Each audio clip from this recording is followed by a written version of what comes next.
In today's video, I'm going to do something I don't think I've ever done before, and that is call out another YouTube channel by name for giving what I think is possibly the very worst advice I've ever heard on the internet. I know there's other people have made videos about this already, but as a former Scoutmaster and someone who literally almost lost one of my children to massive bleeding, I could not stay silent on this. I was waiting for them to see if they would take this video down. They have not done so, so I just have to respond. And I got notes, so I'll stay on track hopefully, but be sure to stick around to the end of the video because I have a very important question for you that you need to answer honestly, because your life or the life of someone you love could depend on it. So that's what's coming up next here on Survival on Purpose.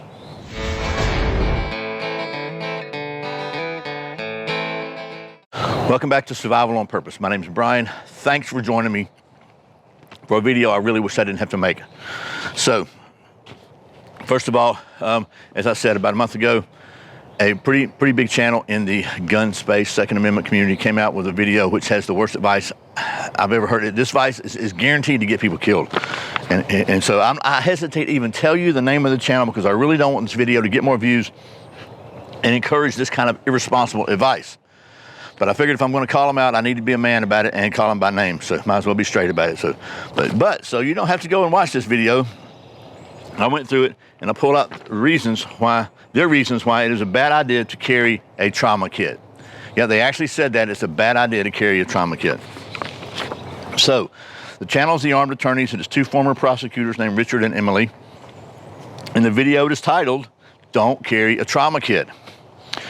And let me say, they seem like decent folks, so this video is not intended to disparage their character in any way, just their horrible advice. So let's just dive into what they said, and then I'll offer my opposing viewpoint and advice. And be sure to stick around to the end of this video because I'm going to have a question for you that you really need to answer honestly. You don't have to answer it to me, but you need to answer it to yourself because your life or the life of somebody you love could depend on it. So, first, they started the video with Emily saying that we have this idea kind of out there in the ether that you could save a loved one or someone else's life with a trauma kit if someone gets shot. Okay, well, first of all, it's not just an idea that's out there in ether. It is reality and proven reality, okay? Then Richard says he sees people other than law enforcement carrying them in bags or vehicles, but not really out in public on their person, and she agreed. Well, guess what? I carry a trauma kit, something to stop massive bleeding and potential life-threatening injuries with me every single day on my person. I've got one on my ankle right now, and I've got a tourniquet around my belt right now.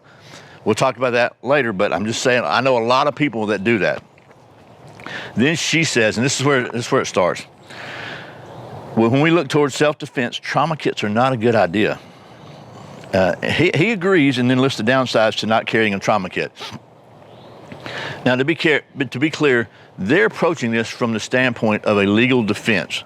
That they're basically saying that having a trauma kit could hurt your legal defense if you're charged with a criminal murder or homicide, if you have to take somebody's life, if you defend yourself, right? Legally defend yourself. So here's what he says about the downsides of not carrying a trauma kit. Maybe you're less prepared for emergencies. No, that's not a maybe you're less prepared. It absolutely 100%, yes, you are less prepared for emergencies. Maybe you don't have the capacity to mitigate someone losing their life. Maybe someone close to you. Again, there's no maybe to it. Absolutely, that if you have the knowledge that there's a piece of item or gear you could carry on your person that could potentially save somebody you love's life, and you don't have it on you, and they have a serious life-threatening bleeding injury, then there's no maybe about it. Are you going to be able to live with yourself with that?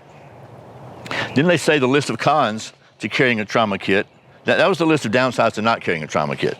Then they said the list of cons or downsides to carrying a trauma kit is kind of long. Again, they all relate to the courtroom and how a malicious prosecutor could use that against you. Of course, if you bleed out, you don't have to worry about what a prosecutor is going to do because you won't be in court. So her first reason is to not have one is a hypothetical situation where you shot someone in self-defense and immediately ran over and tried to save their life with your trauma kit. She says a prosecutor could use that as consciousness of guilt. In other words, you know you really shouldn't have done that, so you feel bad, so it might not have been justified.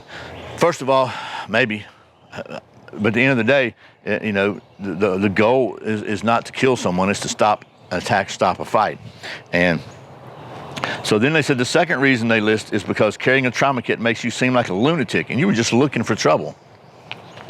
Yeah, because videos like this reinforce that you shouldn't do that you're a lunatic if you do it. Because they kind of alluded to the beginning of the video that normal people don't really do that on their person. The third reason is if you do have a trauma kit and don't try to use it to save the bad guy, you're a heartless killer. So basically you're damned if you do and damned if you don't. So they both agree it's responsible to carry a trauma kit, but would it not advise a client to carry one every day in anticipation of a self-defense event because it might hurt their self-defense in court? Then they said a range bag or vehicle is appropriate, but don't put it in your backpack and carry it around. Then they talk a little about whether it's better to render aid to the bad guy or not. And they sort of say that you might be better off if you did civilly in a civil court if you did save the bad guy's life. But then she says, as a criminal attorney, she would advise against trying to save the bad guy's life. They end by repeating that carrying a trauma kit is a bad idea. Okay, let's unpack the stuff I hadn't unpacked. First of all, they seem to have the idea that the main reason to carry a trauma kit on your person revolves around firearms. I think most reasonable people will have to agree that there are many more likely situations where you need a trauma kit that don't involve firearms than those that do. Car accidents, work injuries, school injuries, the list goes on. They also seem to focus a lot on whether rendering aid to the bad guy helps or hurts a self-defense court case. They don't seem to consider the psychological and emotional issues that could surround taking someone else's life, especially if you could have saved them. Based on some comments I've received, neither do a lot of other people on the old internet. They had zero to say about the possibility that you might need to save your own life after a successful armed defense. I think far too many people fail to realize that much of the time the good guy or good gal gets shot, cut, or stabbed in the process of defending theirs or somebody else's life. Everybody wants to think it's going to be best case scenario and you're going to come out unscathed. But if you have to defend your life, I've said this over and over about many things, if you have to use your gun to defend your life, everything's already gone wrong. Why would you assume that it's going to go right from there? Everything else is going to go right from now on. It makes no sense. But the biggest reason this advice is so horrible is that even after admitting that not having a trauma kit could prevent you from saving the life of someone you love, they go on to advise against carrying one because it could hurt you in court. Look, I'd rather lose a court case and go to prison than watch somebody I love bleed out because I chose to not carry a piece of gear that I knew could have the potential to save their life. I'm really, really flabbergasted by this. As you can, anyway. So, which is why I carry a trauma kit on my person every single day of my life. Is it an inconvenience? Yes, it is a little bit. There's no getting around that. There's no sense pretending it's not. It is a little bit of an inconvenience, right? I carry an ankle kit, but you can buy kits that fit in your pocket. You can buy small kits that fit on your belt. At a minimum, the least you can do is carry a tourniquet. I've got one right here. There it is. I got a tourniquet. I don't want to hear that rat tourniquets don't work because they do, period. Let me tell a quick story. As I said, and I've told this story in other videos before, but when my oldest son was in elementary school, he was knocking on a window to get somebody's attention outside, and it was an old school without tempered glass. It broke, his hand went through it, and he cut arteries in his wrist, like cut them bad. He was bleeding. Blood was everywhere. They tried direct pressure. It did not stop it because the arteries sometimes retract up in there. You just can't put enough pressure on it. That was 30 years ago, 28 years ago. Nobody had tourniquets then. Thankfully, one of the teachers had enough first aid knowledge. She knew there was a pressure point in his arm, and she used the pressure point, which she made her hand into a tourniquet and stopped the bleeding. And the paramedic said if she had not done that, he would be dead now. So I have a very important question for you now. I told you there's going to be a question.